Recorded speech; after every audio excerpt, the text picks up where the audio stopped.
Logos is the icon of the Father, and man is the icon of God.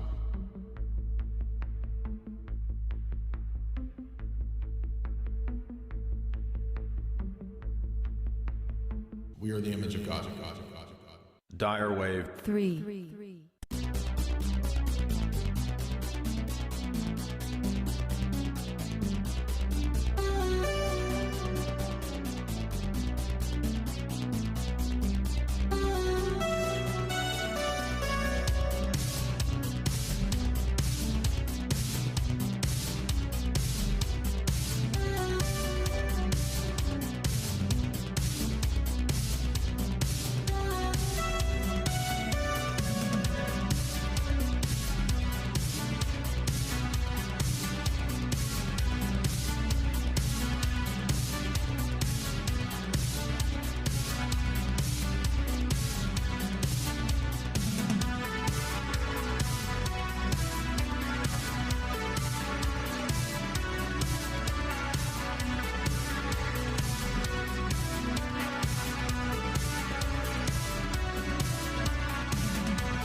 Dire Wave 3.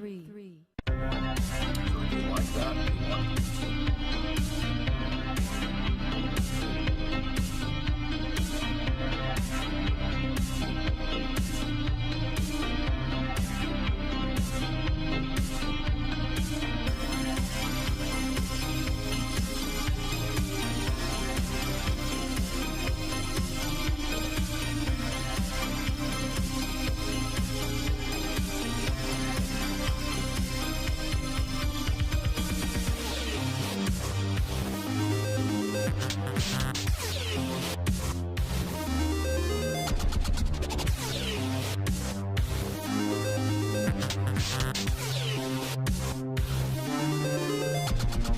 The arts reflect the soul, the spirit of a people. Architecture reflects the soul, the spirit of a people. And so therefore you can see the degeneracy, you can see the degradation. How are you?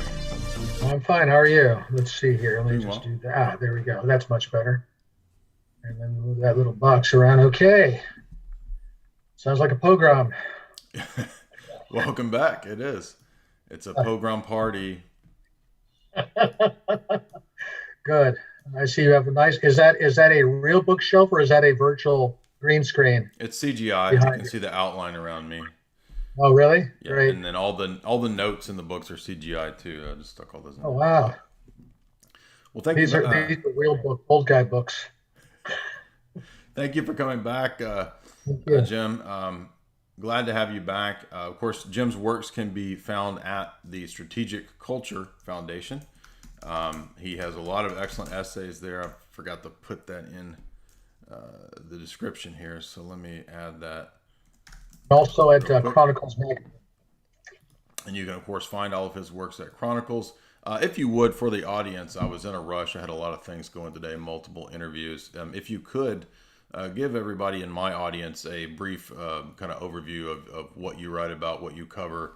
Had you on a few months ago. We had a great interview, and I'll put that in the show description here as well. People can go listen to that interview we did on Byzantium and America. Tell us about you and what you specialize in and what your focus is. Very briefly, I'm of Greek origin ethnically.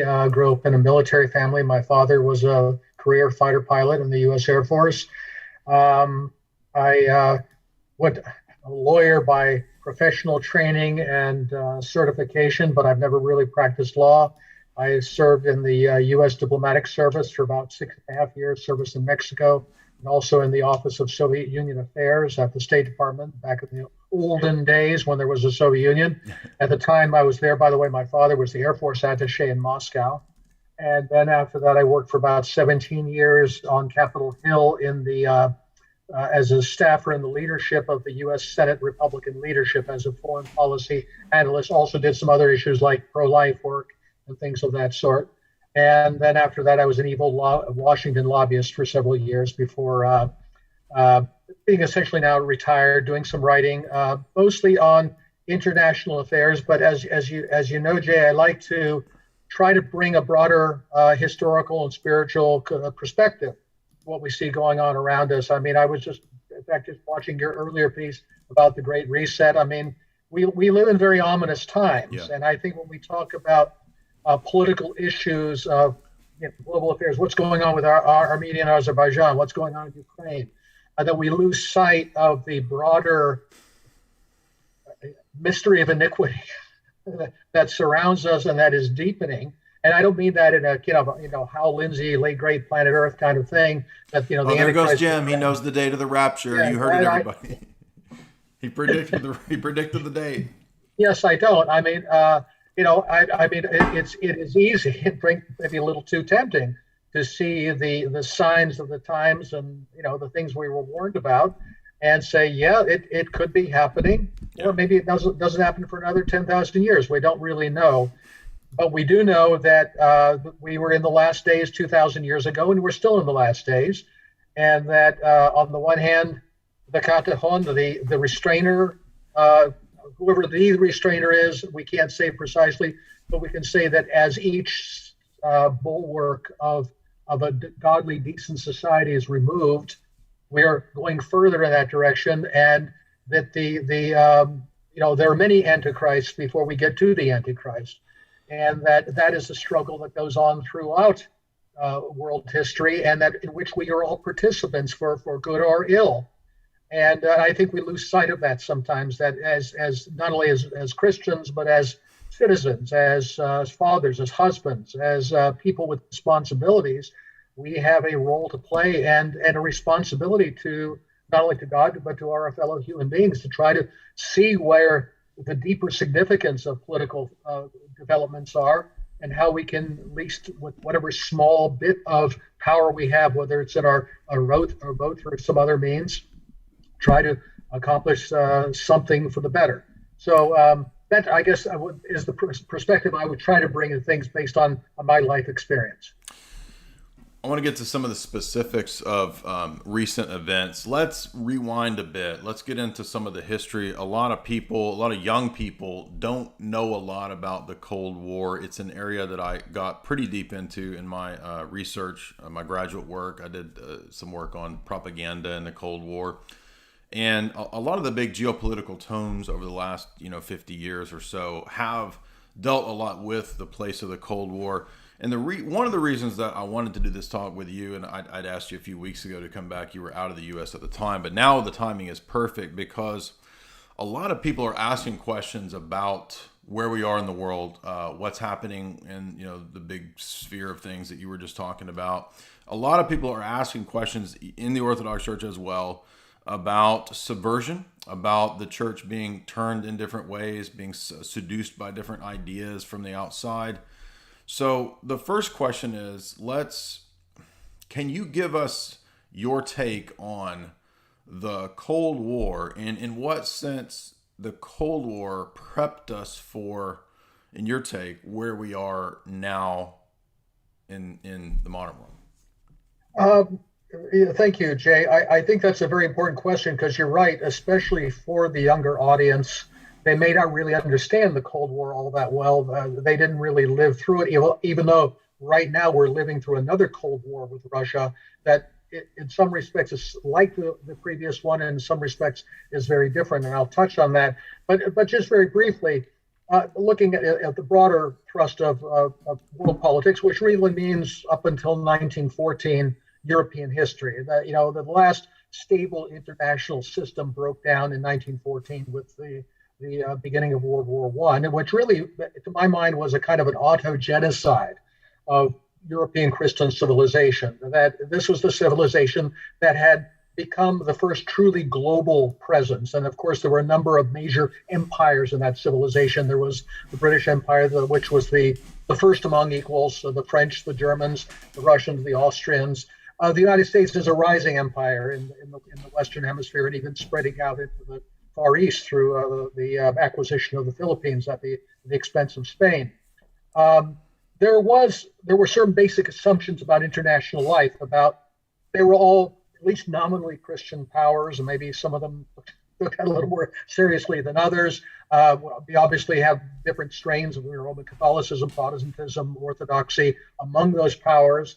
Of course, Russia was the only large Orthodox power. They're listed France, more or less a Catholic power. Austria was definitely a Catholic power. And then we had several powers that were Protestant, notably Germany and Britain. When that system fell apart, the kind of nihilism that had been building, let's say sub rosa in European civilization over the centuries finally broke into the open. With not only the birth of Bolshevism in Russia, but I would say to some extent fascism in Italy and National Socialism in Germany, the revolutionary spirit that was a sharp break with the Christian past of European civilization. And at least through the period, the interwar period, and then through the Second World War, we might have assumed that the great ideological powers were really just fascism on one hand and communism on the other, that what was left of the democracies were not particularly ideological.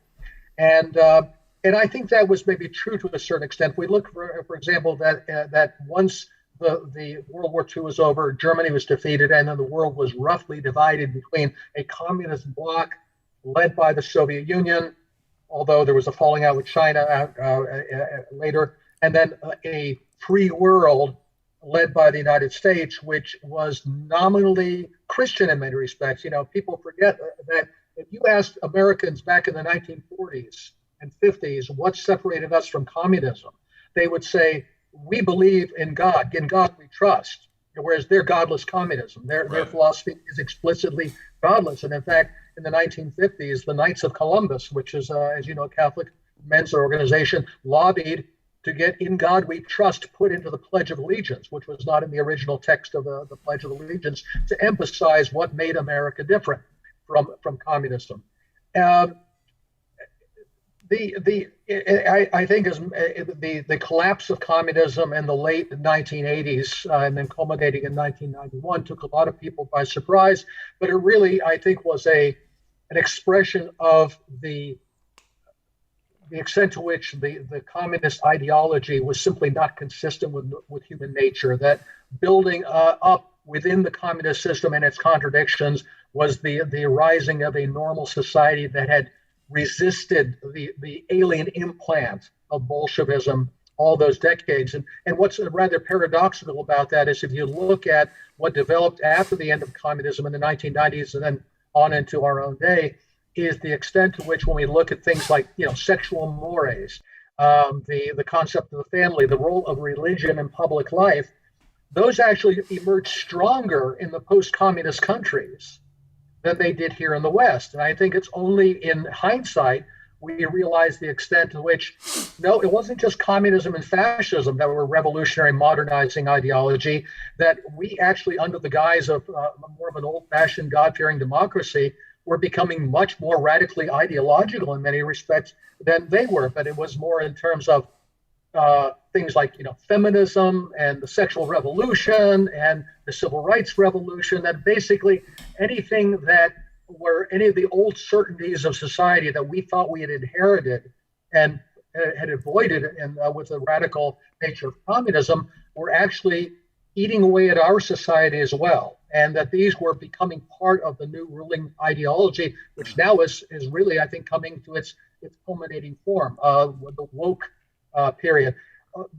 Going back to the first Cold War, and I call it the first Cold War because, as I say, we've been in a new Cold War with Russia for at least the last decade or so. But the first Cold War that ended with the collapse of the Soviet Union in 1991, there was a kind of an odd paradox in that neither ruling system, and I don't like the words, by the way, capitalism and communism, because capitalism is itself kind of a Marxian term for what we would normally call just simply a free market society, that you have a market-based society as opposed to a command society where the party determines social goals and then orders the economy and production to accommodate their preset goals.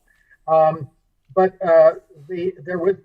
even though neither side really, in philosophical or moral terms, accorded the other a legitimacy, there was a certain understanding of the rules of the road. That there was a sense that there was a Soviet sphere, there was a non-socialist sphere. There would be pushing at the margins between the two over mastery, especially in the third world. And that's why we saw so many conflicts in places like Latin America and Africa, Southeast Asia, the Vietnam War being the biggest one for us.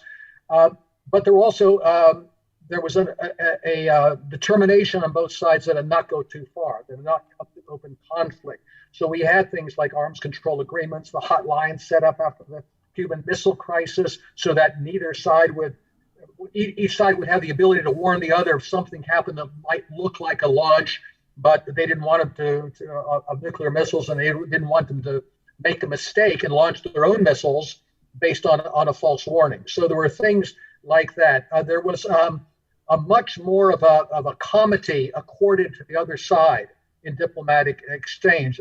For example, you never heard Khrushchev or Brezhnev or even Stalin described in the American media or by American politicians in the kind of terms that are routinely used about Vladimir Putin. That kind of respect that existed in the first Cold War simply does not exist today. And I think, paradoxically, one of the reasons that respect existed is that so many of the officials in the Western democracies were essentially socialists. That is to say, they had a liberal, we call it liberal, but it's really a social or social democratic moral philosophy. And when they looked at communism and the communist bloc, yeah, they didn't agree with their methods. They thought they were a little harsh. That Stalin guy killed too many people. But their intentions were good. Their goals were good. That they essentially sought to build, in fact, who was the one official in the Roosevelt administration looking at the Soviet Union and the gulags and all that, said, well, they're basically just New Dealers in a hurry. That they're trying to reach the same place we are, but they're just going a little faster and a little more brutally about it than we are. And I think that's one reason there was that respect for the Soviet Union, that they actually shared in some ways the same moral universe. And that's one reason why I think today, especially in the last few years since Trump won and the whole Russiagate and all this erupted, is that the anti-Russian animus is much stronger on the left today in our country. I mean, almost hysterical that, as Hillary Clinton put it, Putin is the leader of the new alt-right, white supremacist, neo-Nazi movement worldwide. I mean, just frankly, crazy talk. But that's the way I think a lot of people on the left think, because here the Russians had this wonderful political philosophy to make everybody equal and to abolish God and all these things. And then they got rid of it and brought back the church. I mean, how horrible is that?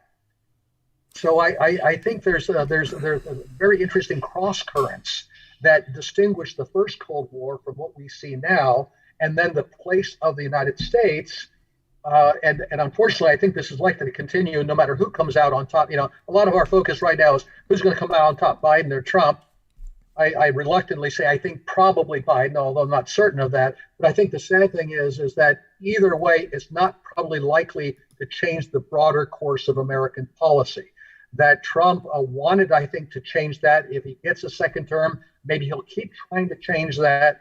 But I don't think he'll be any more successful than he was during his first term.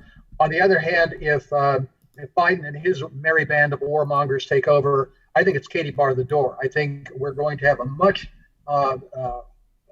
exacerbated international situation across the board, and that has consequences for not only wars in smaller countries like Syria or Armenia or Azerbaijan or maybe elsewhere, Iran, but also the prospect of a major war with Russia or China or both. Let me ask you a nuanced question, a little more precise, because I really want to delve a little bit deeper into the Cold War. Could you speak to, if you know of this arena, I'm not trying to put you on the spot, but so you get this phase of the Bolsheviks, right? You get Bolshevism.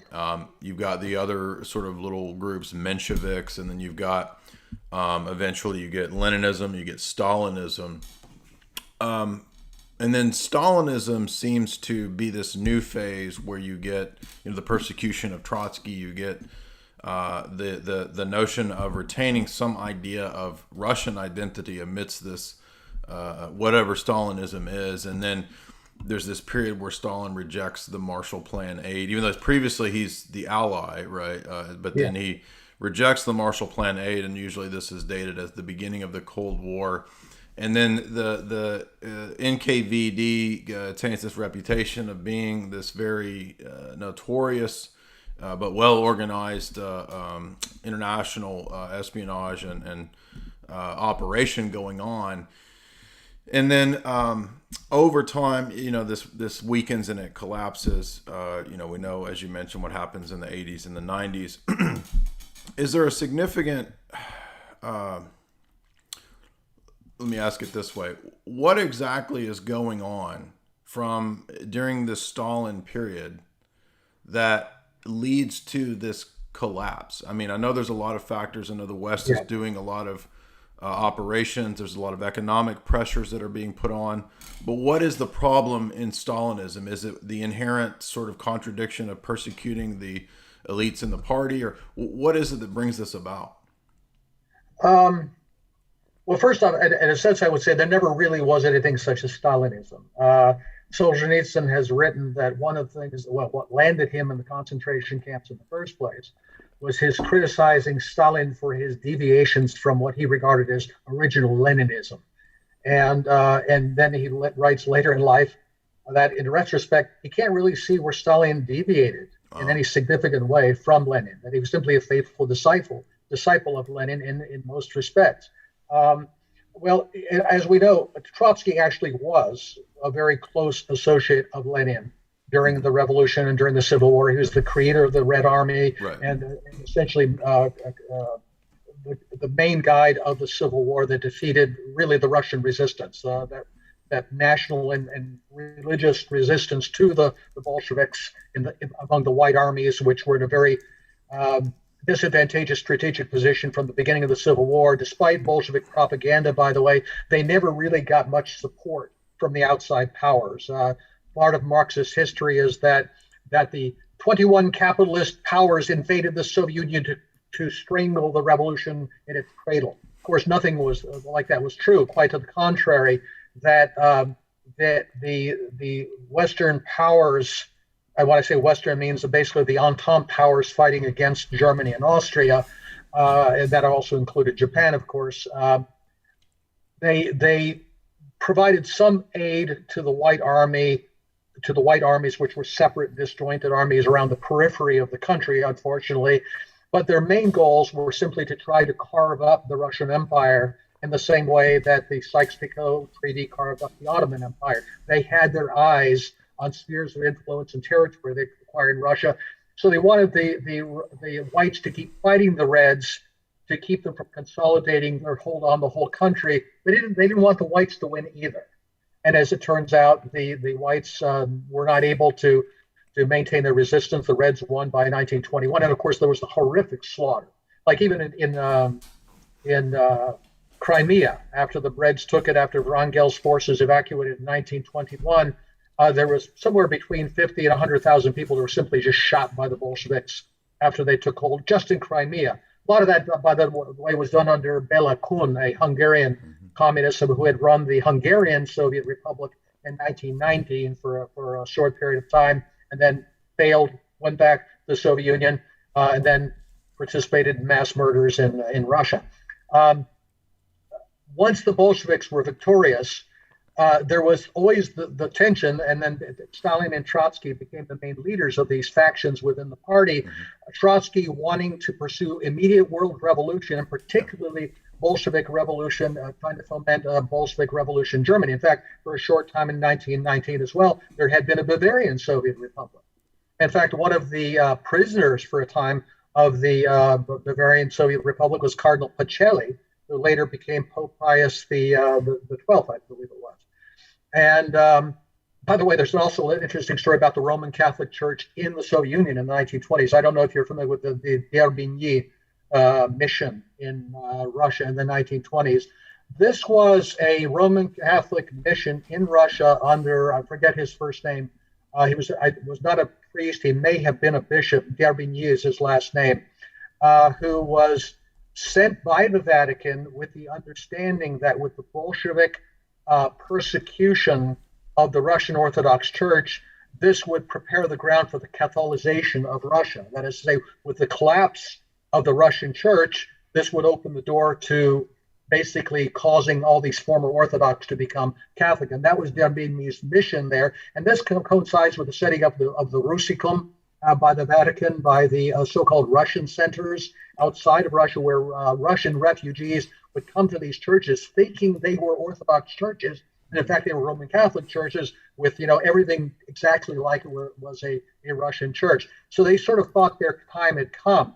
And it's only when Metropolitan, later Sergei, in 1927, and some people, most people are very critical of this because he essentially pledged his loyalty to the Soviet regime in a way that seemed like church submission to communism, and that the Soviets thought they had sufficient control over what was left of the Russian Orthodox Church, that they were not welcoming Derbigny anymore. They threw him out. It was only 10 years later, in 1937, that the papacy got around to defending Bolshevism and all the crimes of Bolshevism, because they saw that their moment in Russia had been lost. Now, I'm not saying that there are not many Roman Catholics who genuinely were concerned and appalled about that kind of slaughter of the church that was going on. And of course, many Roman Catholics were also killed by the Bolsheviks. But I don't think we should lose sight, too, of the nimbleness of Vatican diplomacy, which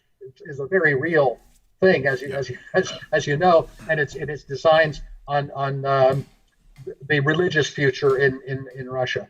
In any case, the Stalin and Trotsky had this falling out. Stalin, who originally was a very underestimated member of the Soviet leadership, he was a Georgian. He was not considered as somebody who really would have much of a claim to leadership. There was obviously a lot of Jewish people in the leadership of Trotsky, of course, but Zinoviev, Kamenev, Radek, many of these other people who were considered much more capable, much stronger intellectual lights than Stalin was. But Stalin was... He was a seminary washout, right? He was, there's conflicting stories about how he ended up out of the seminary, whether he left because of his Marxist principles, or whether he was a washout, or whether he had personality problems, or maybe he thought, bank robbing was a more lucrative career path. But in any case, he seemed to have a kind of um, let's say less of a high intellectual academic talent like some of the other Bolshevik leaders, and more of, you might call, a criminal cunning. In other words, he was, in fact, reportedly, his favorite movies were American gangster movies. He loved those movies because he really kind of liked that style of leadership. And so there's, and there's, frankly, I think there's a kind of a human quality to that. If you look at a guy like Lenin, who in many respects seemed to have very, very atrophied human characteristics. He even wrote once that he hated to listen to music because music would cause you to have warm, loving emotions like wanting to pat a child on the head. And he thought that was a terrible thing, and that would make you deviate from your revolutionary path. Whereas I think Stalin, in his own brutal way, was like a big crime boss, like a conventional tyrant. Yeah, he's like a Tony Soprano. And then I remember reading. Exactly, I was reading about.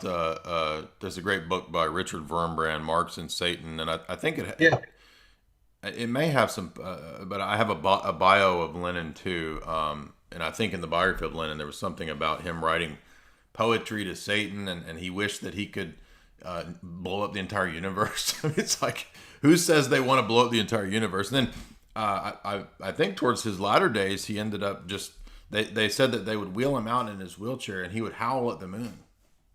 Lenin. I'm serious. Now, one of the interesting things about Stalin, once he had won his battle with Trotsky was forced to flee the Soviet Union. He took refuge in Mexico, and in fact, then he was assassinated in Mexico in 1940 by a Soviet agent by the name of Ramon Mercado, I believe was a Spaniard.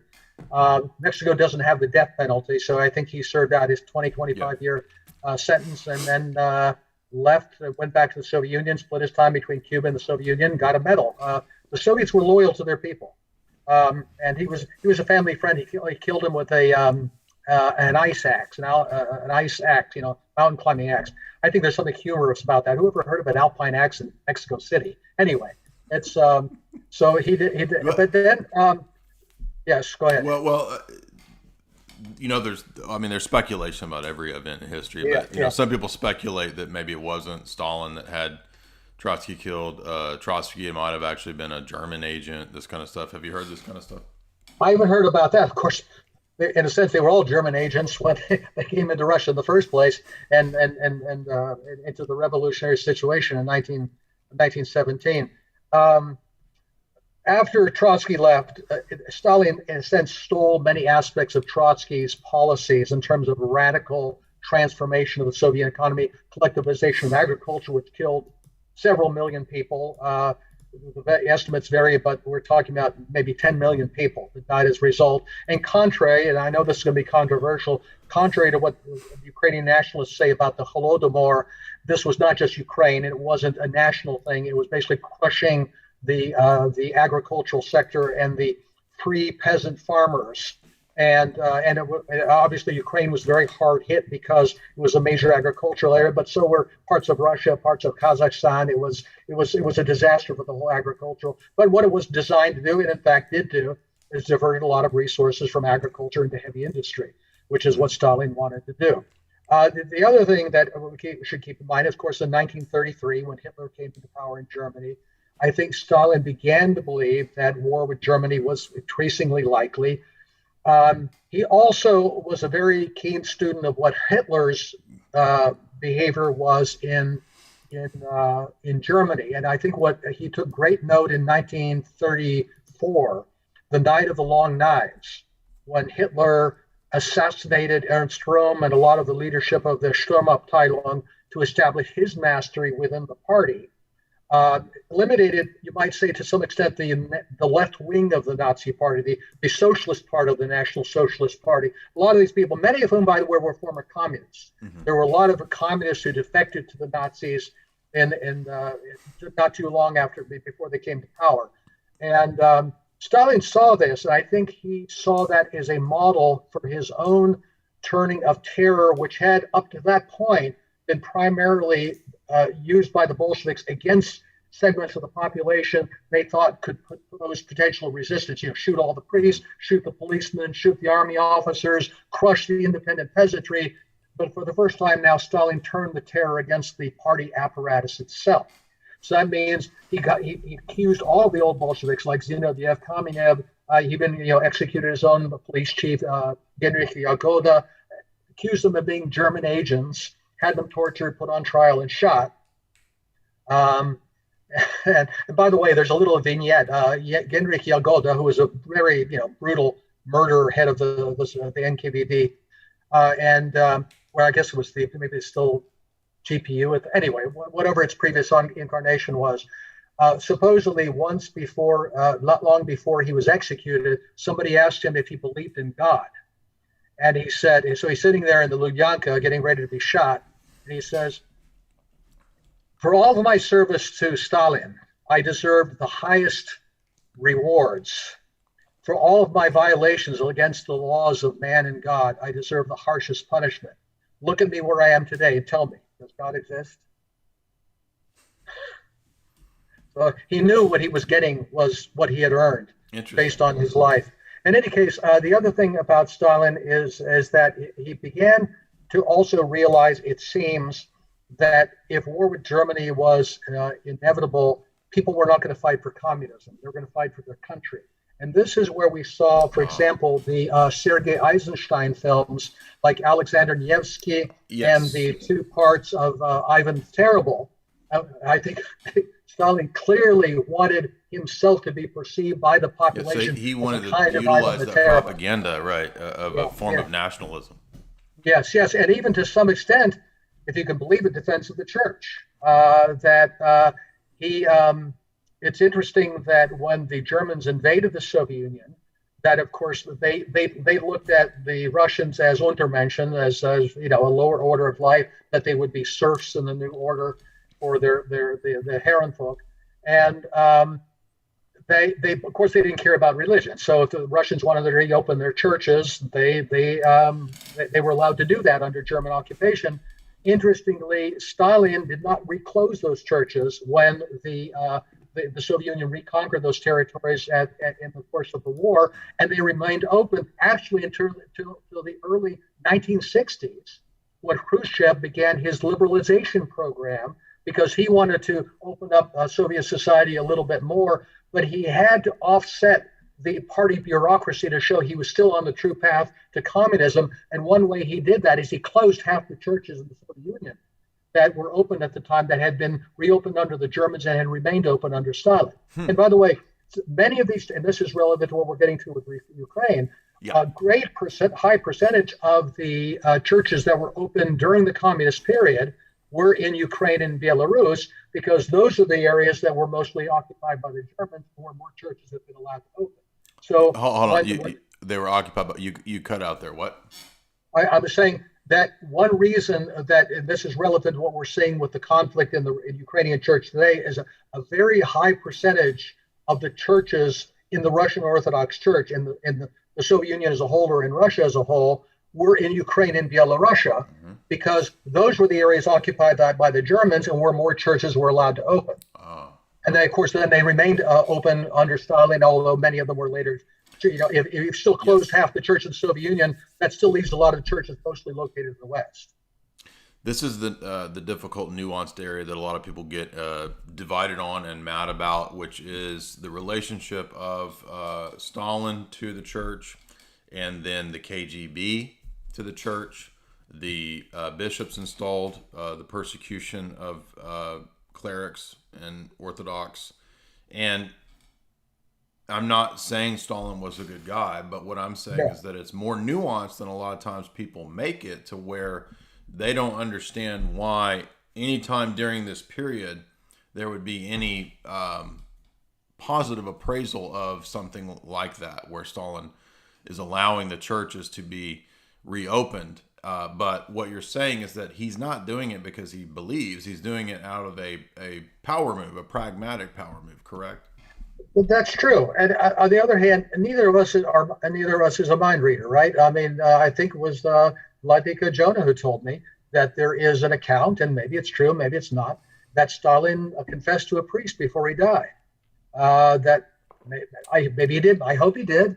It might have been a very long confession, but nonetheless, I mean, you think about this a second. Let's suppose, and I'm not saying this by any means that's true. I mean, maybe he was a hardcore evil atheist to the very end of his days, and a persecutor, and utterly demonic in that regard. But let's suppose, for the sake of discussion, let's suppose a man in his position had matured in his life and had come to faith at some point during whatever period we're talking about here before he died. How would he have manifested that within that system? I mean, what would he have done? It's not like he could come out tomorrow and says, on second thought, let's trash all this Marxism stuff and bring God back. I don't think he would have survived that. Even in the position of mastery he had, but still was mastery at the head of a party. As much as we want to think of the Soviet Union as simply his personal tyranny, it was more than that. It was an ideological machine. And this is one of the problems that I think plagued them throughout the Soviet period, is that the entire legitimacy of the regime rested on an ideology. Even when people ceased to believe it whatsoever, they called it the cold ideology or the wooden language. You still had to speak in Marxist claptrap because there was no other way to speak in the public sphere. You had to observe the pieties of what amounted to a state religion, even when you were talking to people in what they called Aesopian language. You were using symbolic ideological language to express what you really meant, because you couldn't say what you really meant openly. It's a very strange phenomenon.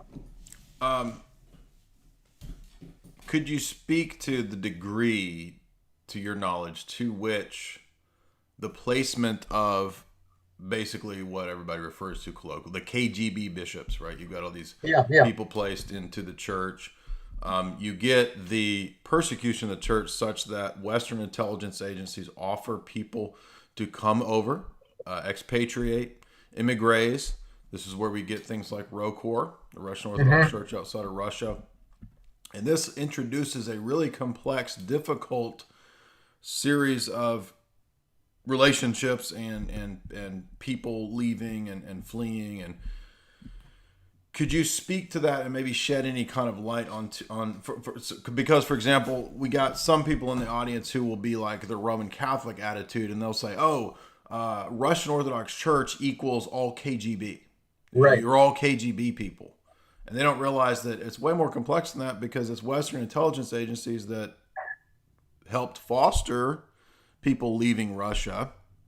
And then you get this really weird thing where now it was a difficult thing, because now you're under the influence of Western intelligence agencies, who are also bad news in many cases. I'm not saying everybody, but I'm saying now we've got an influence from Western intelligence agencies in different hot spots like Ukraine, who now want to split the Orthodox Church in Ukraine. You see, so it's a sort of a devil's deal of like, which bad guy will I choose? And there's a great article that covers this at Orthodox England about the Russian Orthodox Church being positioned between two thieves, CIA and KGB.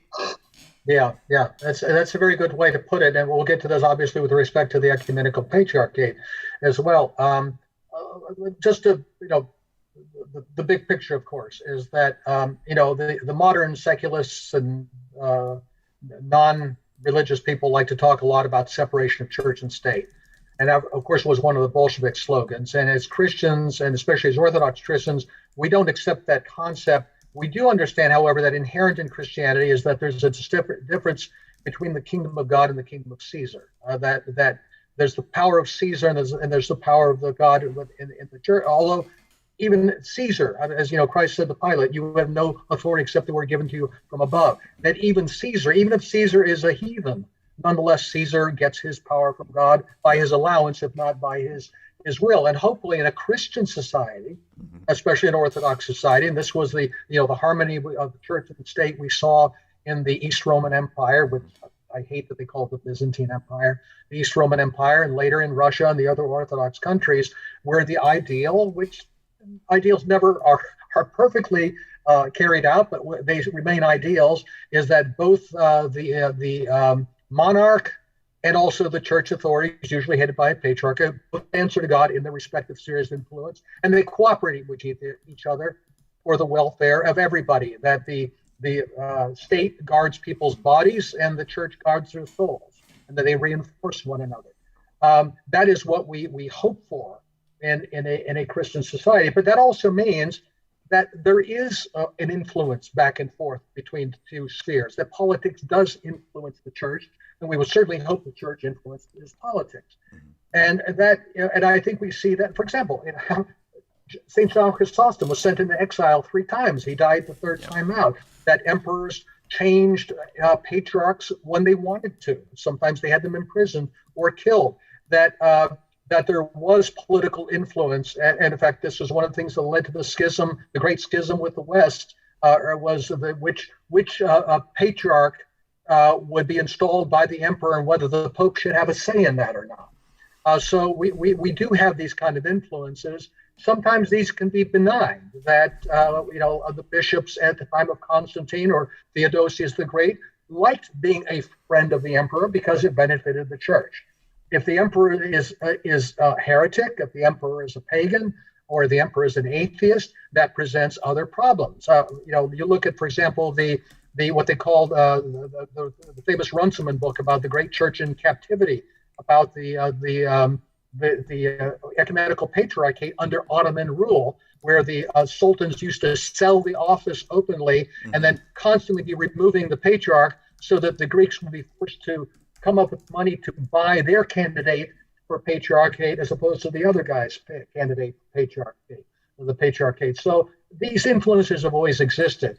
They assume a special form, though, when you have in the period of the Soviet government, and this is really unprecedented, an openly atheist government, an openly anti-God government. And then how does the church survive under these circumstances, especially as you pointed out, the KGB or its earlier incarnation, the Cheka and so forth, will find men who are not believers at all in some cases and say, we're going to send you into the priesthood, we're going to get you ordained, we're going to make you a bishop, you're going to be our guy in the church. And you had some of those. You had others who were maybe really just good men, some strong men, some weak men, who were trying to do the best for the church and for Christ and for their souls and those of their flock under very, very adverse circumstances, and who did compromise with the state, who did cooperate with the state because they felt it's the price they had to pay to carry out their ministry. There was a report, I think it was in the early 1980s, about the episcopate of the Russian Orthodox Church in the Soviet Union, about it was a KGB report about 3 classes of the bishops. Ones who were the ones that they owned totally. The second group was the ones that they were genuine, believing bishops who tried to carry out their responsibilities, but could be reliably counted on to do what they were told. And then the third group were the ones that they had to watch out for, that they were men who so it's not black and white as all these. Yeah, they're always trying to evade and this has actually came up in ROCOR itself, I believe, in the 1980s, where you had some extremists in ROCOR saying we should declare the Moscow Patriarchate without grace. There's no Orthodox Church except maybe the true catacomb churches, and there are some of those as well. And we should break it, and so on and so forth. And that's something that ROCOR resolutely refused to do, because they said we can't judge what it's like to live under that kind of rule. Now, maybe part of that is, to get back to what is that when you come to the West, as we know, Russian refugees from the Civil War, many of them went to Western Europe and France. Others went to Yugoslavia, which is where the Russian Orthodox Church abroad as a separate temporary administration was set up at the time, later moved to New York. Yes, of course, at that point, you're going to come under the influence of other powers. There's a lot of criticism of ROCOR, for example, during the war, that some of their bishops cooperated with the Germans. Well, of course they did. They were one of the players at the time. What were you going to do? And I think the same thing is true today in the West. I don't know particularly about ROCOR or other Russian bishops that are involved with the CIA or other Western powers. You've spoken very much about the CIA influence on the papacy. I'm aware of that. And let's also keep in mind, and this is something we do need to address, the influence of the U.S. government. I don't know if specifically the CIA, I'm thinking more of the State Department, on the ecumenical patriarchate. In I think it was 1948, that the patriarch at the time, Maximus V, was considered to be too friendly to the Moscow Patriarchate. uh, by the Western governments. And there was essentially a coup staged by the US, Greek, and Turkish governments, which were all on the same page at that time, to pressure Maximos into resigning and agreeing to install Athenagoras, who was the American citizen and formerly, at the time, was the head of the Greek Archdiocese in the United States. In fact, he was even flown over on Truman's plane to install him as the new patriarch there. And I think it's no coincidence, given what you pointed out regarding the American government's influence on the papacy, that it was Athenagoras who in 1964 met with Pope Paul VI and purported to lift the mutual excommunications from 1054. So I think it's quite clear, and we're seeing that today now with respect to the Ukraine, that the U.S. government, I think particularly the State Department, but probably the CIA as well, have their lines of influence into the church. And again, I'd love to see their three-part breakdown of the episcopate, which ones they own outright, which ones they think are very cooperative, and which ones they think are troublesome. Yeah, right now I'm looking at the excellent article from a while back, 2018. I'll put it back in the. There's multiple ones that were written over at Ortho Christian. This one is Constantinople, Ukraine Hierarchs Award former CIA head for helping support the push for the Ukrainian National Church. So Denisenko just openly had the former CIA head come over and giving him awards and saying thank you for all that you've done for me. There's plenty of documentation on this. Of course, you've written many articles over the last several years as well, which basically just deals with, at many levels, the U.S. power structure, intelligence apparatus, deep state, corporate influence, Jesuit influence as well. In fact, the former Jesuit who became Orthodox, his name escapes me, but we just played a clip of his interview. Yes, was he had a piece on Ortho Christian. .com a while back explained, and interestingly enough, he said somewhere in there that Patriarch Bartholomew is not particularly warmly inclined toward reunion with Rome, which I took as rather surprising, because I would have thought he was from all of his behavior. But that's what he said in that interview. That is I think odd. it's the same guy we're talking about. But here's that article, as you can see, Constantinople Ukrainian Hierarch Awards former CIA head for supporting the push for the National Ukraine Church. And then, you can find dozens and dozens of articles that basically make this. Which former point. CIA head is this referring to? I don't have the article in front of me. Jack Devine. Interesting. Now, Denisenko spoke to the Atlantic Council. We know who the Atlantic Council is, of course, and this is all. It's NATO's office in Washington, basically. There, it's anyway, yeah. So now you reported as well back at the time about a lot of money that was, kind of changing hands and money that was most likely buying these kinds of influence. And as you pointed out, what I've been covering was the Wim Hof's Big Fat Book about all of the machinations to do this in Rome. And the reason I bring it up is because it's not different. The strategy of what would be done to influence the church in the case of the Roman Catholic Church with the Jesuits, with John Courtney Murray, with Edward Lilly, with C.D. Jackson, with the Doctrinal Warfare Program, much of which was actually declassified in 2013, it's not going to be any different with the realm of Orthodoxy. They're going to take the same approach of how to influence by buying off seminary heads, giving money to the big foundations, give money to the seminaries. Oh, put this guy in, he's a liberal, put this person in. And he even talks about Fordham University and the Jesuits in the Wim Hof book. So now you've got this Fordham University Center for Orthodoxy. That's obviously a hub of the influence in regard to Ukraine, all this stuff. The ex-Jesuit in the Ukraine was talking about the fact that Jesuits and Uniates in Ukraine were a big part of this operation to split the church in the Ukraine. And they used a lot of ecumenism to do it. They used charismaticism, ecumenism. So you'll notice the patterns that are typically evident when we see this kind of skullduggery going down. They'll use the same techniques and tactics. And I just really appreciate so much that you've written so many of these excellent detailed articles, Jim.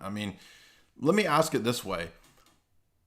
What would you say to a normie And there is, in fact, friends of mine in the Orthodox Church that are this week doing a talk. I'm not going to name any names, but basically it's to debunk any notions of anything out of the ordinary going on anywhere in anything. What would you say to a very normie type of person who says, well, Jim, this sounds like a conspiracy theory. There's no such thing as that. I always like to say, well, is there such a thing as espionage? Does that exist? Then what if I just call it espionage theory? Will you then accept it? Like, what would you say to somebody who says, oh, come on, this is conspiracy theories? I guess the first thing I would say is there's a reason we don't have a concept of infallibility in the Orthodox Church. Because in this life, no man is infallible, that we all are sinners, we are all subject to corruption. And of course, corruption is what intelligence agencies thrive on. They figure out what buttons to push to get human compromise. Human compromise. And come on, I mean, look, one of the great mysteries of the church is the body of Christ, is the bride of Christ without spot or blemish, is how do you take a body composed of cells, each one of which is a fallible human being, but in the aggregate, in a corporate sense, through the power of the Holy Spirit, it is sinless, it is perfect, even though we ourselves are not sinless or not perfect. So why should it scandalize anybody that from the very beginning of the church, there have been people who, and it's not a black or white thing, like we were saying about the bishops in the Soviet Union, where this guy's a good guy, that guy's a bad guy. We're all, like Solzhenitsyn said, the line is through our own hearts, in the middle of our heart, that the fight for good and evil goes on in all of us all the time. And the question is what use can be made of outside influences to subvert the evil that is in the heart of every one of us and can be brought to fruition in some more than others. You mentioned the Fortamites. I don't know if they're bad men, maybe they're good men, but clearly their influence is very pernicious. And there are others that, you maybe say, well, these are champions of the church. They're standing up for the church. But the fact that there's corruption in the church, among people in the church, shouldn't surprise or scandalize anybody. What do they expect in this world? So I don't think it's a reflection on the church itself that these things happen, but to say, it's especially to say, well, that couldn't possibly happen because after all, if we have this ideal view of the church as this perfect theanthropic living body, then obviously this kind of corruption could not take place. Well, I got news for you, pal.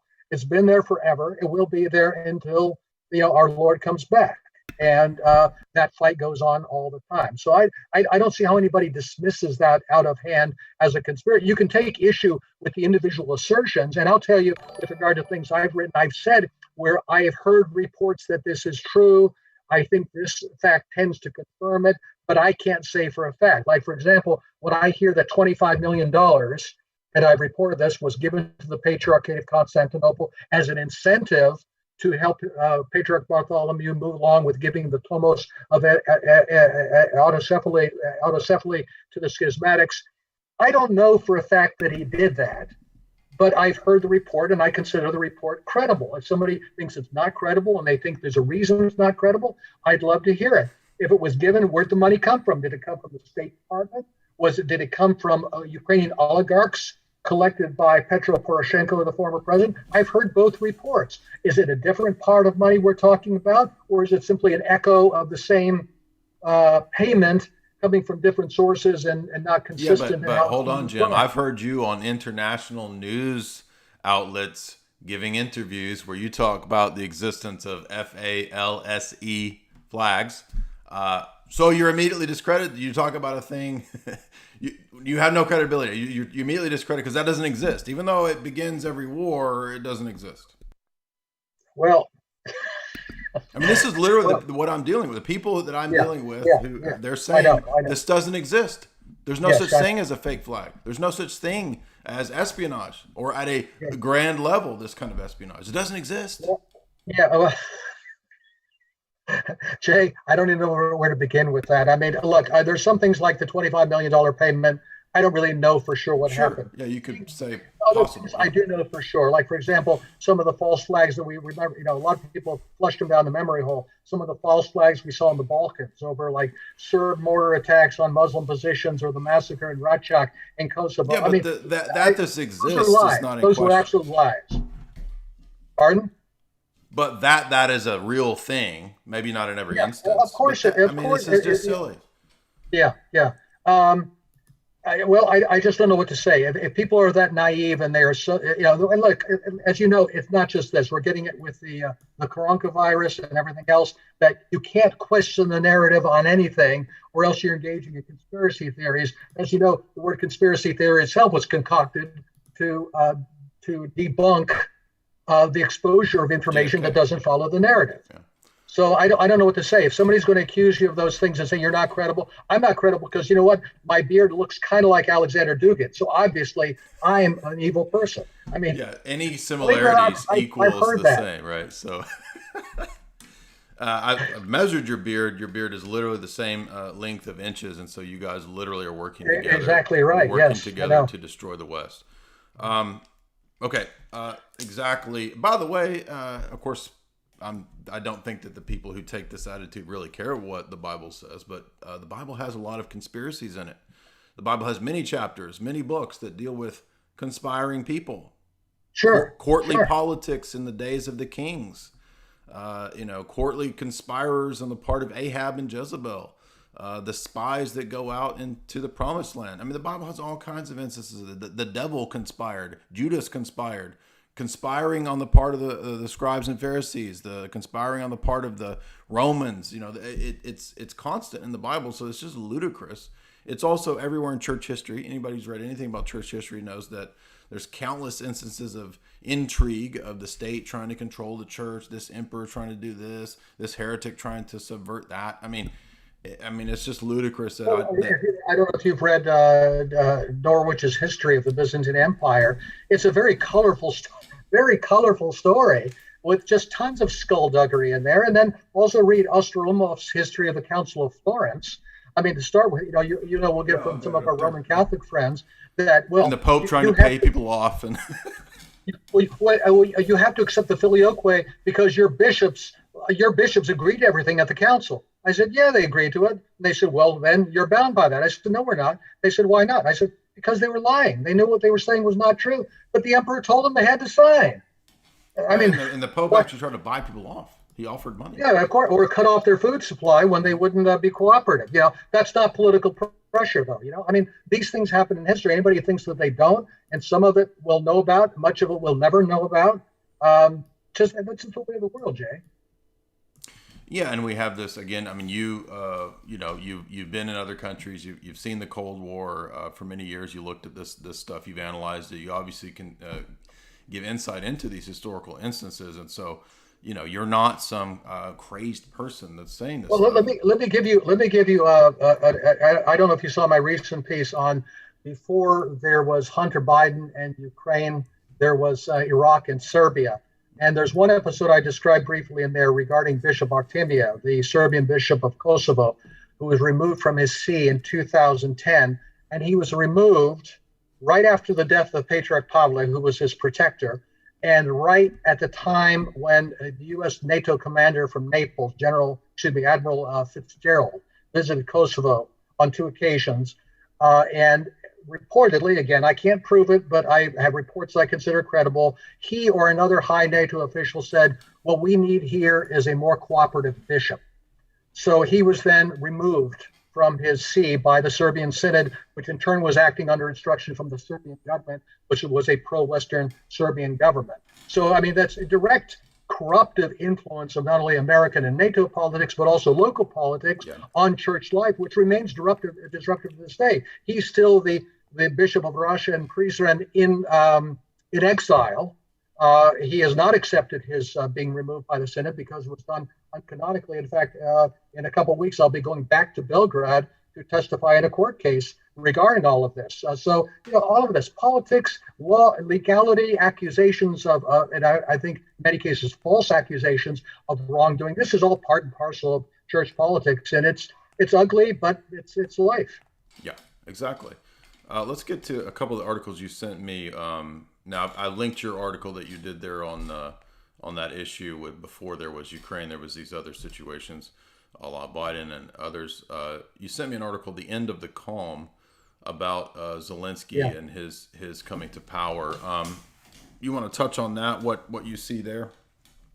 very briefly, and let me lay down a marker. I want to talk about sexual subversion too, but we'll get to that.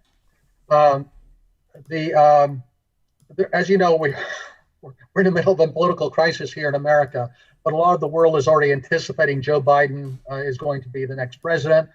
He's received a lot of greeting and warm support from Boris Johnson, Macron, Angela Merkel, and people like this. Not so much from nationalists. I don't think Viktor Orban has said anything to welcome him yet. Even the president of Mexico, Andres Manuel Lopez Obrador, who is a leftist but respects Trump, has refused to take a position on the election so far. Both Putin and Xi have not said anything about it, to my knowledge. But some people feel that the wind is blowing in their direction. And as we know, Mr. Zelensky, who is the president of Ukraine, who succeeded Poroshenko, he ran kind of like a Trumpian figure, a kind of an outsider, a populist, a TV figure against the corrupt establishment of all sides. And he won. And then I think he found himself in a position rather similar to Trump's, which is he didn't control his own government. And that's where we got a lot of the Ukraine gate stuff we saw in the impeachment here with Maria Yovanovitch, the former ambassador, notable for leading the gay pride parade in Kiev with the U.S. flag, and of course was also one of the witnesses of the impeachment hearing.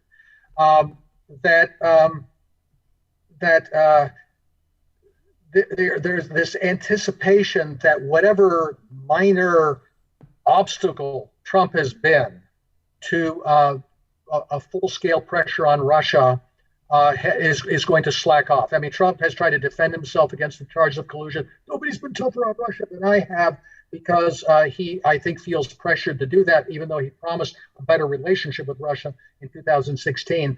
He was not able to deliver that. I think the sense is among the, let's say, the more militant factions in Kiev that Zelensky does not control, is that they are going to be able to go back to really turning up the heat in eastern Ukraine in the very near future. In fact, they've already started stepping up the artillery bombardment, which never really stopped between the government controlled, the Kiev government controlled areas of Ukraine and the, what's the formula? The self-declared Lugansk and Donetsk republics in eastern Ukraine. So at least the reports we're getting from there, this is, I think, from a gentleman named Episcopos in the National Interest, saying that shelling has now been recently stepped up by the Kiev forces. So they anticipate that more aid and more military aid will be coming from Washington. Maybe they anticipate some kind of an offensive like the Azeris recently had launched an offensive against the Armenians, which was partly successful. This also comes at a time when it looks like the church politics in Ukraine are going to start heating up again. Because remember, there's a real symbiosis between the, let's say, the political and the church issues here in Ukraine, that if we see the Maidan in 2014 as a political coup to break off Russia from Ukraine from having a warm political and economic relationship with Russia, the effort to create a separate schismatic Ukrainian Orthodox Church is a way to not only break the spiritual bond between Ukraine and Russia, but also to disrupt Ukraine internally, religiously. Exactly. So, and also the Russian Orthodox religiously, as I mentioned earlier, a very high percentage of the Russian Orthodox Church's parishes are part of the Ukrainian Orthodox Church as an autonomous, self-governing church within the larger Russian Orthodox Church, the Moscow Patriarchate. So this is a very well-aimed offensive. Zelensky, because he's Jewish, and because the church issue had been a personal hobby horse of his opponent, whom he defeated, Poroshenko, Zelensky originally had backed off of church politics. He basically says, I don't have a dog in that fight. And he actually was much warmer toward the canonical church after he took office. But now it looks like he's getting chummier again with the schismatics. And he recently greeted Patriarch Bartholomew in Kiev. Oh, wait, I'm not sure if it took place in Kiev or in Istanbul. Anyway, they met recently, and there are indications that this is starting to heat up again. As you know, after the Tomos of Autocephaly was given to the schismatics by Patriarch Bartholomew, there was a lot of then pressure put on by the State Department to try to get other local Orthodox primates to recognize the schismatics. The first one to fall was Athens, where the Archbishop of Athens recognized the schismatics, although most of the bishops in Greece do not accept this. Same thing happened with Alexandria, with the Pope of Alexandria recognizing them. And again, most of the African bishops objecting to strongly. And it's very sad because the Patriarch of Alexandria had a very strong relationship with the Ukrainian Didn't he Orthodox flip his Church. position? Pardon? Yeah, he flipped his position. And the same thing recently happened with Archbishop Chrysostomos, the primate of the Cypriot Church. Again, with strong opposition from many of his bishops. And right now, there's a lot of pressure being put on Patriarch Theophilus, the Patriarch of Jerusalem, who up till now has been very strongly opposed to the schismatics in Ukraine. And unfortunately, Jay, as you know, in our church, there are a lot of ethnic politics is a reality, and that part of the game plan here is to appeal to Hellenic ethnic pride. In fact, there was even one WikiLeaks cable released where Patriarch Bartholomew refers to the Russians resenting the primacy of the Hellenic race in the church. Yeah. The idea that somehow we as Greeks have some kind of an ethnic right to be dominant in the church. Well, this is part of the reason Byzantium fell was ethnic pride and nationalism. Yeah, I think there's an element of that. Yeah, that's true, and that unfortunately you do get some of that, and when you have people like me or George Mikalopoulos and Nick Stamatakis and other famous Russians all opposing this, or for that matter, the guys you see on the Duran, which are also both Greeks. It's not an ethnic issue. There are an awful lot of Greeks who realize that this is awfully disruptive of our church. I don't think most of the Greek bishops or the Cypriot bishops, or certainly not bishops in either Jerusalem or Alexandria, are for this. But the primates themselves are amenable to pressure from the U.S. government. Let's remember too that Jeffrey Pyatt, the ambassador, the United States ambassador in Athens, was the ambassador in Kiev at the time of the 2014 revolution. So this is a guy who is very well versed in these kind of politics and knows where the pressure points are in dealing with the Orthodox Church. Yeah, I mean, if you look at the other arenas that I've been covering, I haven't focused so much on the Ukraine stuff as of late. I did a few podcasts on that a couple of years ago, but when I look at Rome and when I look at America, two commonalities I see there that is shared with the Ukraine is, if you look at it from the standpoint of the global elite, the global liberal technocrat elite, what do? They always split it down the middle. So in Rome, you get the plan, split it down the middle. And right now, the Roman Catholic world is largely, I would say, you could maybe even say half down the middle, divided on the situation of Francis. His crazy comments of late. The Orthodox world split it down the middle with the situation of the EP, with Trump, Russia gate, etc. The U.S., the election, split it right down the middle. We see this pattern. What do the global elite always do to manipulate? Split it down the middle. I know it's kind of basic, divide and conquer, but I just keep seeing this. I mean, what are they doing? They do the same thing in Montenegro, right? Create a schismatic group, split the church down the middle. Yes, and in fact, there was until the last election in Montenegro, which the opposition won just by a hair, and which may hopefully avert for now the church crisis there. There was an attempt by an American puppet, Milo Djukanovic, who's still the president, but his power is much reduced now, to create a separate Montenegrin Orthodox Church. And this is part of creating a separate Montenegrin nationality, as though they're not Serbs. Everybody knows that they're Serbs. In fact, I was there a few years ago. They were trying to force school teachers to get children to declare whether their mother tongue was Serbian, Montenegrin, Croatian, or Bosnian, which are all the same language. I mean, it'd be like trying to get our American school kids to say, "Do you speak English, American, Virginian, or Chesapeake?" I mean, it's stupid. But this is the kind of thing we see in these places. The other thing I think we need to keep in mind too is that when you split a church body, I mean, let's take the Roman Catholic Church. Cardinal Vigano and Pope Francis are both Roman Catholics. I know which one I like better. I'm not going to insert myself into Roman Catholic Church affairs because it's their church, not mine. I want to be respectful of people, but I know which one I think is an authentic Christian witness, and the one I think is maybe not so much. To people on the outside, though, people who don't care one way or the other about respect for other people's religions, or for that matter, the authenticity of Christian teaching. It's simply a mechanical surgical operation. How do we split people? How do we create discord? How do we divide and conquer? How do we manipulate? So yeah, you're right. They do that, and I think one way they do that, I do want to get to this as well, is attacking the church in its moral sphere as well, sexual subversion.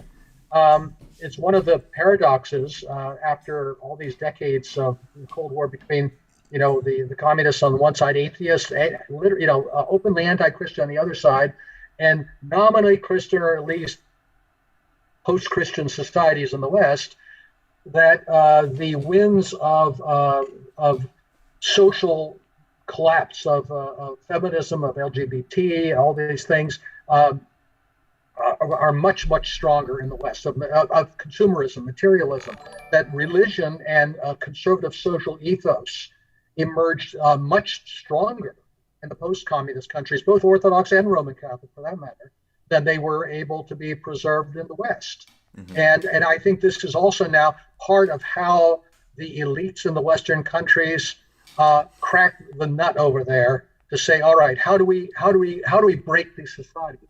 What's their bedrock foundation? How do we bring them down? Let's go after their church and let's subvert their church. And how do we do that? By attacking them on the sexual front. So one of the things you do is try to pressure, the United States and the European governments do this all the time. They fly the rainbow flag, they demand you allow pride marches, they send out our embassy delegation, our officials to participate in these things. They make this an integral part of our so-called democracy and human rights advocacy. And they're doing it, by the way, working hand in hand with the Soros organization. Yeah, and by the way, this is Fortune 100 promoting all this across the board, not KGB agents everywhere. It's the Fortune 100 and the entities that Jim is talking about. There was an article that you sent as well about Ukraine's power play on Minsk. Did you want to touch on that as well? I'm trying to think. Is that the same one about that? I think it's the same one we mentioned about Episcopos and the renewed shelling against the East. Yeah. I think we already talked about that one. Yeah, Biden had a rollback against Russia. Oh, is that the same? That's the same article. Okay, I see. That's what we discussed. But by the way, we should keep in mind that Biden is aside from the horrible people he's going to appoint, like Samantha Power and Michelle Flournoy and Anne-Marie Slaughter and Susan Rice and Nick Burns and some of the other ones, I think this actually is a point of principle for him. He was one of the most militant guys on the Balkans back in the 1990s. He and John McCain. I mean, he's sort of like a Democrat John McCain anyway, in many respects. He never met a war he didn't like. And he's got, from all the indications I can see, a real animus against Russia that I don't know where that comes from. I mean, there's a certain strain among some Roman Catholics that have a real hatred for Russia and Orthodoxy. I mean, I don't say that's most of them. Most of the Roman Catholics I know are actually fairly warm toward us and see us kind of like, Catholics have gone a little bit astray. But well, remember, Joe Biden is a quote Catholic. Remember yeah, well, that's the thing. Maybe he's got the worst of some Catholic tendencies, and where the best things come in, like other aspects of Catholic teaching. He's certainly not Roman Catholic in that respect. So I don't know. I just expect the worst from his administration. He does in fact come in. But of course, remember, even in the non-debate that took place on the day that they canceled the debate with him and Trump, he was asked the question by the mother of a transgender girl, which means a boy that's being turned into a girl. He expressed very warm thoughts about that process, about promoting transgenderism among children. And this, I'm really ashamed to say it, is an integral part of American policies. I like to say there's no transatlanticism without transgenderism. Well, yeah, I mean the projection of the values of the '60s is what has to be extended. I mean, this is the weird situation we're in where we had these cultural revolutions, many revolutions over the centuries. Now the U.S. has its own little revolution in the '60s. I'm speaking of like the '60s countercultural revolution, which I personally believe was largely engineered and fostered. I don't think it was completely organic. There were many people who were anti-war that genuinely organically anti-war. Right. But the people who came to the fore in the 60s Cultural Revolution were a lot of degenerates, and they were promoted on purpose. And that, in my view, is what prepped us for the stages that we're at now. And that's what is a very powerful weapon, whatever you morally think of it. Just from a pragmatic standpoint, this is a powerful weapon in other countries to achieve certain ends. So do you want to go ahead and take some of these chat questions? Is that okay now? Oh, please. And by the way, I just added Jim's links over at Chronicles as well. If you want to read his essays that he's been writing over there, as well as the strategic culture links, you can check those out. Alt Monarchist, $3. As a former Russian Protestant of 30 years, I have to say that most Christian persecution in the Soviet Union was against individual Protestants who would refuse to register their churches with the government and were more prone to working with the CIA indirectly. I'm assuming you mean in more recent decades, because I think there was a lot of persecution, millions of martyrs, right? But it is true that the CIA will a lot of times use cults and Protestant groups, evangelical groups, as kind of cutouts to have a home base or an operation in another country. This is well known. Missionaries are an old school cover for intelligence work. But Jim, do you have any comment on that, on the prevalence in the last 30 years of, say, Protestant groups being used by the CIA in the USSR? I don't. My experience in Russia since the end of communism has been that at least most people in Russia are more suspicious, actually, of Roman Catholics than they are of evangelical Protestants. Yes. And that's because if you'll find an awful lot of Russians who were not raised in a church life, who came from a communist or a non-believing family, often they were first evangelized by Protestant missionaries, knew nothing about Christ, knew nothing about God, knew nothing. But then eventually they find their way to the Orthodox Church. They end up creating catechumens for us at the end.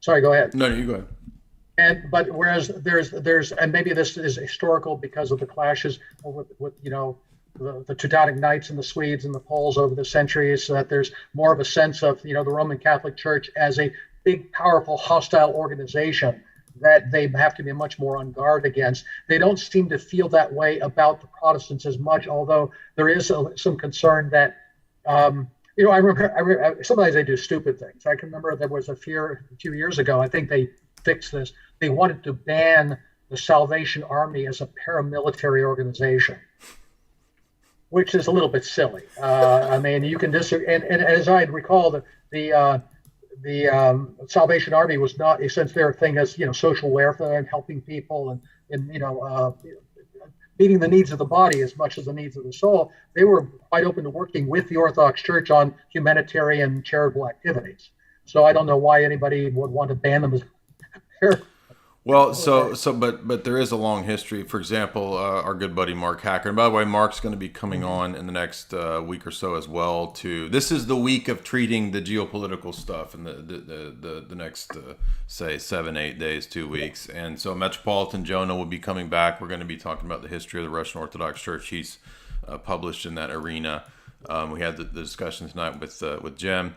I'm working on a couple other people that might be interested. We'll have to see if they want to come on. And then Mark's going to come back because even though he did a discussion with Tim about Scientology, Jehovah's Witnesses, I think, and a few other cults that have had a history of being used by intelligence agencies, he did this great essay that dealt with Ukraine about Pentecostal churches. And for example, this Pentecostal guy, Pastor Adelaja, who's a big connected to Clintons, and then Jehovah's Witnesses being used, and there's direct evidence of these groups being used as cutouts at times. So there's Mark's essay. I've included that as well, and he and I will touch on that. But thank you for that question.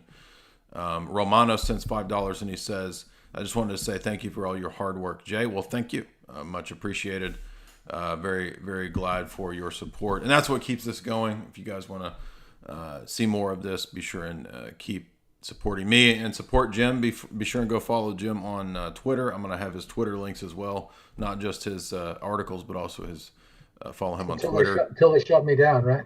Yeah, well, I imagine it's a matter of time for all of us, right?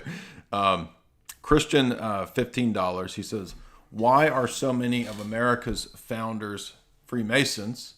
I would say that there's a lot of different reasons, but it was a period of revolution. Revolution was popular. French Revolution, revolutions in other countries, and the Enlightenment ideology, which was not always connected to the lodge, but in many ways tied into the various lodges. It was fire in the minds of men, as James Billington wrote. So there was a lot of people who had a revolutionary idea. There was a lot of corruption that went on. So people wanted to rebel against the papacy. They wanted to rebel against these a lot of corrupt leaders. So there's a lot of different reasons why America's founding fathers were Masons, but I do think there is a fundamental component to the American ideology, which is, it's not to say everything about America is bad. There's a lot of good points. There's a lot of good points in the Constitution. There's a lot of good things about rule of law, but there is also that kind of deistic, Enlightenment, quasi-Masonic influence there. So it's a mixed picture, just like as we were talking with the Soviet Union. There's a it's not all black and white with KGB bishops or whatever. There's black and white. And I don't know to what extent too. I mean, given that Masonry has both an esoteric and exoteric structure, I don't know how many of the members are not necessarily initiates into everything taught in Freemasonry, that they just think it's a place to wear funny hats, drink beer, and raise money for sick children or something, right, like a fraternal club. And like for example, what is your opinion of George Washington? Was he an ideological Freemason? Because he also seemed to be a rather sincere Anglican too. I mean, what do you make of it? Well, there's not one strand of Masonry. I mean, there's a lot of different. I'm not being an apologist for Masonry. I'm just saying that there's people who think that Christianity is perfectly compatible. Oh, I can be a York Rite Mason and believe in God, and it's those bad Scottish Rite people that are really into that weird perennialist, syncretism stuff. I mean, I don't buy that, but I'm saying a lot of people think that, and so they don't see themselves as taking it that serious. And so I think that it seems to be the case that George Washington wrote against the Jacobins and the Illuminists, and he saw this as a problem. I'm not excusing his Blue Lodge membership, or I don't think he was that high up, but as Jim was saying, there's a lot of people who are in lodges who they don't progress to that 33-degree level where it starts to get more philosophical, right? You get invited to the 33rd degree. That's where it's more about the Gnostic kind of philosophy that Pike presents in Morals and Dogma. So that's my gloss on Washington, but I'm not a huge student of George Washington or even American history. I know some about it, and it's a classic. So if you want to see something beyond kind of the conspiracy treatment, you could look at those historical books, but that's what I would say. Cooter Brown, $5.99. This may be a low IQ question, but what is the Orthodox view of? Everybody always quotes the verse, and I don't have my Bible in front of me, so let's see. What is Matthew 23:9? Yeah, if you were Protestant, you would know. Yeah, all right. The whole Bible would be memorized, right? As a Protestant, I've always heard it as an argument against a priesthood, but I find the argument more and more dubious studying Orthodoxy and seeing priests as good. Well, what's the quotation? It's the verse where Jesus says, "Call no man on earth your father, for your right. There's one Father in heaven." The first thing about this verse is, didn't God give you a human father? I mean, Jesus many times says, what does the Ten Commandments say? Honor your father. So are you literally supposed to never call a person father? No. So Paul, in his letters to Timothy, right, many times speaks of himself as Timothy's father in the faith, right, as a son to your father, right, as a faithful son. So Jesus is not speaking in an absolute sense, just like it's not absolutely wrong to have vows. Paul takes vows, VOWS, vows, No, I don't think that Jesus is literally saying you can't speak of somebody as your father. Jim, did you have any comments on that? No, I think this just gets to the broader question. I would hope all people, I mean, you've certainly done enough on the question of sola scriptura and the idea of private, independent interpretation of Scripture. And that, as Orthodox, we believe that, the church is the body of Christ. The Holy Spirit is in the church. The church breathed forth the book we call the Bible. It's the church's book. We know what it means and what the meaning of this is and what it is not. And some of these literal, let's say, outside independent interpretations may seem reasonable on the surface, but they just don't have any root to them. Exactly. Into the further $5. I'm looking to convert. The closest church is an OCA church. Do you have any opinions on this? Well, I mean, I always tell people to check all of your options. So I don't know that church, and every jurisdiction has good and bad churches. There's not a one size fits all silver bullet. So you kind of have to pick and see what the best fit is. A lot of times new converts, you may not want to go to an ethnic church where it's Slavonic, right? It might be hard for you. But then maybe down the road, after being Orthodox for 5 years, you make the decision that you do want to move to a ROCOR parish or something like. Maybe that's the best thing for you after prayer and whatnot. You just have to check and see. I can't tell you off the top of my head what is totally bad, but I would say, and I would warn people, and I say it with all due respect to Jim and anybody else who's in, there are some bad churches in, as I said, every jurisdiction, but the Go Arch churches are getting worse and worse, I'm sad to say. That does not mean that every Go Arch church is bad. I'm not saying that. But well, I would say there are some real problems in the Go Arch as a jurisdiction, as there are problems in other jurisdictions.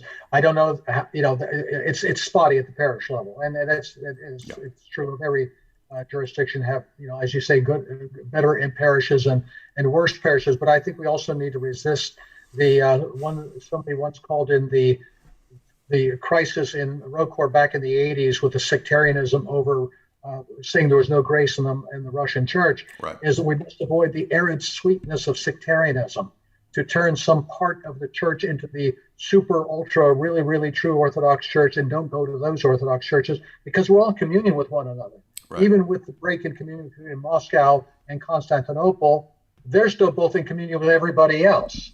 So it's not as though we have yet reached the point of a 1054. I hope it doesn't come to that. Exactly. Because so we still are one church. You have to be vigilant. As far as the ethnic thing goes, I understand that, being of Greek origin myself, I did not grow up in a Greek ethnic neighborhood or context. I don't speak Greek. I understand that some people inquiring to the church or some converts are very troubled by ethnicity. The only warning I would give them is, hey, you're ethnic too. You bring your own ethnicity in with you. Don't practice the very same thing that you fault in others. I say, well, why aren't you American enough? Well, I'm pretty American too. But let's be gentle with one another. That's good advice. Kyle Grant, $5. Excellent work lately, Jay. Well, thank you, Kyle. Much appreciated. Ian Garrett Sivo, $5. What are some improvements in Russian politics since 1991, and what are some of the things that need to be improved on? Is Putin taking Russia in the right direction? I'll leave that to Jim. I think he generally is. I think, in fact, and again, I don't mean this so much about him as a politician, but I think in terms of a country that was flat on its back in the 1990s and just very despairing that people had. And not that the things were that necessarily that great under the Soviet Union, but they got a lot worse for most people in the 1990s. And I think there has been a remarkable comeback, especially given the hostility from the Western powers to try to throw a monkey wrench into Russia's recovery, try to hammer its economy, hammer its financial system, to try to pen it in strategically. I think they've done a remarkable job, and not only bringing back a functioning state, a functioning economy, but a functioning society. Now, they've got a lot of things that are still wrong. Their abortion rate has come down considerably, but it's still much too high. They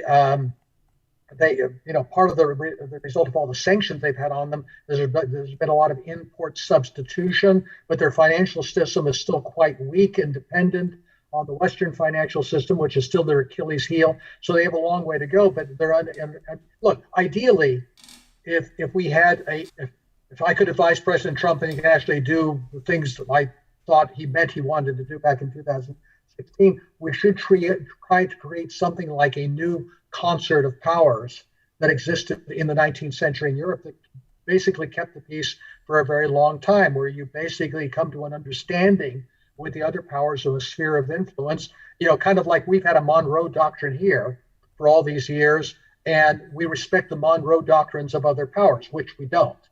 And that, I think, ultimately could lead the world to catastrophe. I think under those circumstances, Russia has done a remarkable job, but like every country, they still have problems. I think their financial system is probably their weakest link right now.